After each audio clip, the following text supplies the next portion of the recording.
unit pero ang baterya ni nanay kuan kanang mulabas na tong incorrect time permente.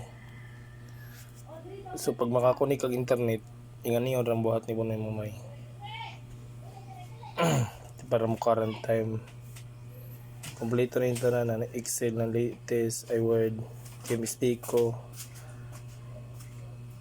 Chrome, ug Brave, then PDF. Kana pala dili sakto ang time.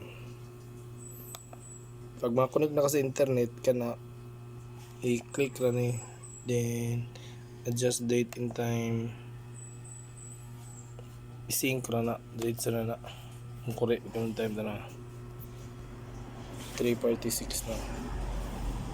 Basta mo check na ni